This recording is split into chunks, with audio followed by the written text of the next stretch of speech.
In today's lesson on writing and grammar, we will discuss regular and irregular verbs. Verbs are words that express actions and states of being. A verb also forms the main part of the predicate in a sentence. So without a verb, a sentence would be incomplete. Verbs also have tenses. Verb tenses indicate when the action described by the verb occurred. Many verbs are regular verbs. This means there is a standard way to conjugate these verbs to create the past tense. However, there are also irregular verbs. Irregular verbs are verbs that do not end in ed in the past tense. There are no standard rules for irregular verbs. A regular verb is a verb that can be conjugated normally into the past tense. Most verbs in English are regular verbs. To conjugate a regular verb into the simple past tense, do one of three things. Verbs that end in a consonant receive ed at the end. Verbs that end in e receive a d at the end. Verbs that end in y lose the y and receive ied at the end. For example, I walked home from the movie last night. I placed the book back on the shelf. We studied for 3 days before the chemistry exam. There are many irregular verbs in the English language. These verbs have irregular past tenses.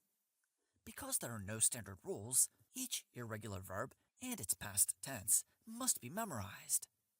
Some irregular verbs are the same in the present and past tense.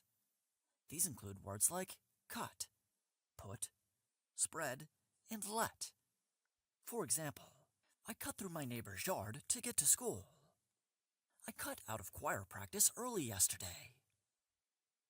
I put peanut butter on my toast instead of jam. I put my parents' name in the school raffle for a new boat. Other irregular verbs have specific conjugations to form their past and past participle tenses. With some, the past and past participle are the same. Some of these verbs include dig, keep, and leave. For example, Miranda left late for school and almost did not get there on time. She had left too late to catch the last train. Other irregular verbs have forms of the present, past, and past participle that are all different. There are no standard rules for these verbs.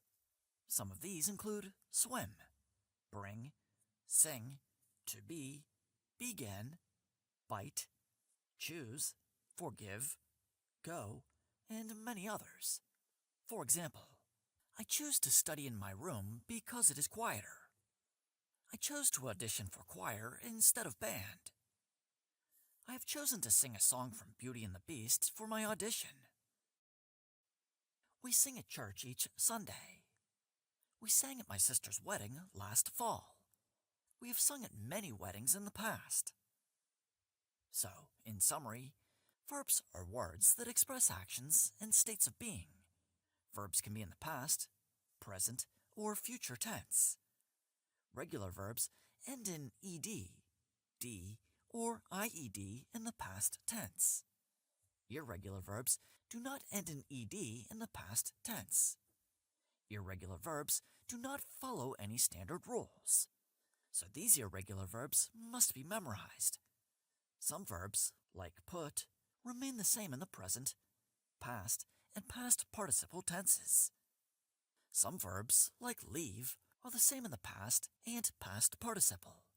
Other verbs have different past and past participle forms, like swim, swam, and swum. For more information on this topic, contact your teacher.